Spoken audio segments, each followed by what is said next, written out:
Hello everyone, my name's Tom O'Shea. I work for CWind. We are a UK-based offshore service provider with a base in the US as well. So the company itself specialises in predominantly crew transfer vessels, so small boats that take technicians out to wind farms. We also have a specialism in subsea cables in cooperation with our sister company, Global Offshore. And we work quite regularly on the towers during the construction phase. And we also have had capabilities in the past to provide technical services to completed wind farms as well. You mentioned that you provide transport, but what other work is performed in your organization as well? Sorry, I'll just add to my initial answer in that my role in the company is that I am the head of training. So part of that role is delivering commercial courses to offshore wind farm workers and also helping with associate degrees to ensure that people with no experience can get the experience they need to get any job they want in the offshore wind industry. And that could be anything from basic safety training that everybody has to do, right through to the more technical courses. Once you've been working on a wind farm for a number of years, you would be perhaps progressing onto more advanced level rescue courses. And we would look to do things like that as well.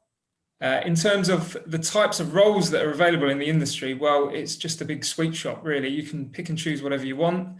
There's something for everyone. You could work at a very basic level in terms of painting inspection, or you could work right up at a high level of technical engineering and maintenance of the turbines. So there is a big wide variety of roles available in the wind industry. So what are you looking for in new employees in some of the entry-level positions? What kind of education or career field skills, but also what kind of soft skills? I'll start with the soft skills because I think soft skills are sometimes more important because if you start with the right base, we can add the technical experience as we go along. So you do need to be quite flexible because the wind industry doesn't wait for you to finish work, doesn't wait for you to get up in the morning. It quite often becomes 24 hours operational. So you would start at whatever time of the day, depending on the tides for some wind farms. And you do need to keep a wind farm running 24 hours a day because we need to be generating when the wind is blowing. So I'd say you need to be flexible. You need to be inherently safe. You need to be the type of person that takes safety very seriously because the consequences in a remote environment could be quite severe if things go wrong. You also have to have quite a technical understanding of the way things work.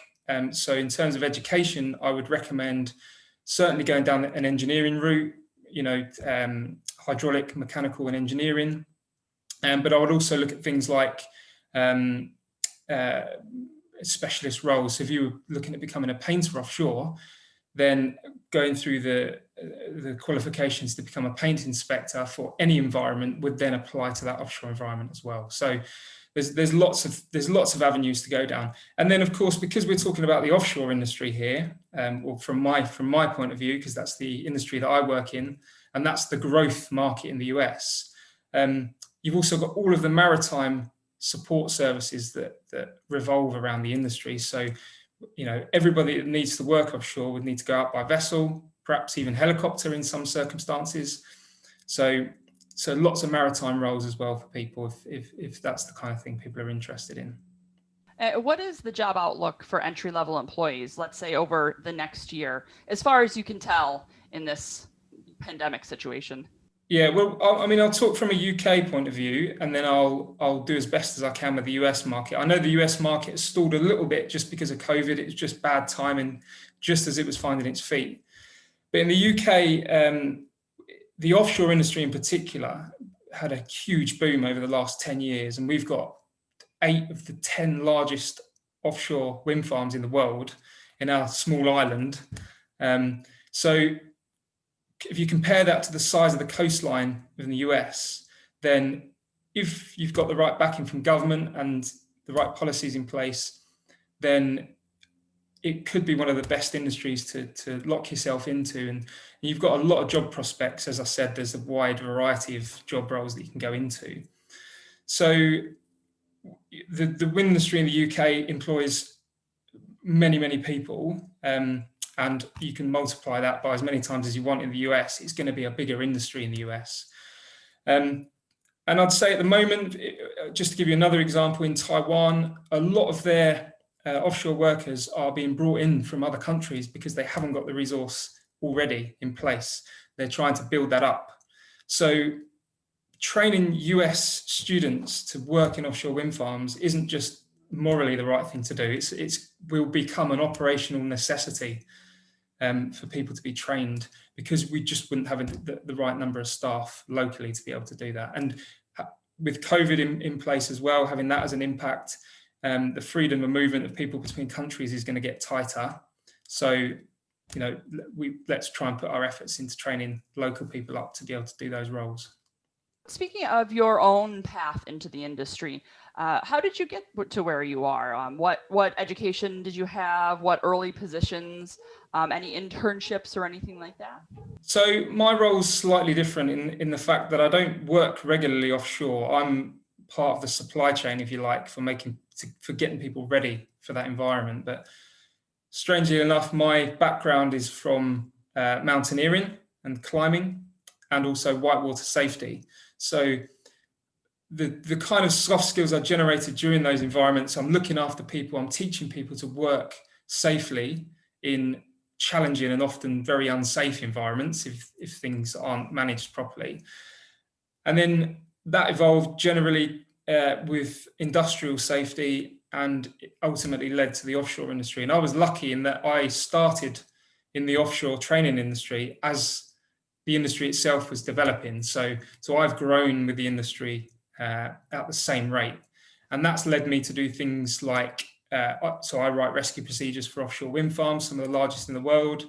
I've designed and developed lots of courses. I've also helped set other training centers up. So a lot of what we're doing with the US at the moment is we're providing support to companies looking to set up training operations and provide that education in country. And as an example, we helped create the first offshore wind farm training center in Taiwan, which is now the biggest in Asia. So we're helping spread that knowledge globally. And I think that, although I don't like to sort of take too much work away from the US, I think that knowledge share between the UK, where we do have large numbers of offshore wind farms, and sharing that with the US will certainly help you find a footing a lot quicker than you would do without. And just one last question. Do you have any advice for current CCRI students looking to join your field, or even CWind? Yeah, absolutely. I would say that be positive about the wind industry. Regardless of who you get as president, I think green energy is a hot topic and it's not going to go away. And if you look around the world, you can see there's lots and lots of countries that are signing policies and legal contracts to say that they are going to be net zero emissions by 2050. So if you look at that in terms of the US and the amount of potential work there is for you, it is not a bad industry to get into at all. And I know that, speaking from experience, a lot of the people I know in the UK that made that decision to go down that path haven't regretted it, because not only are they in demand in the UK, they're in demand in other places such as Taiwan and China, and now even the US. So go for it.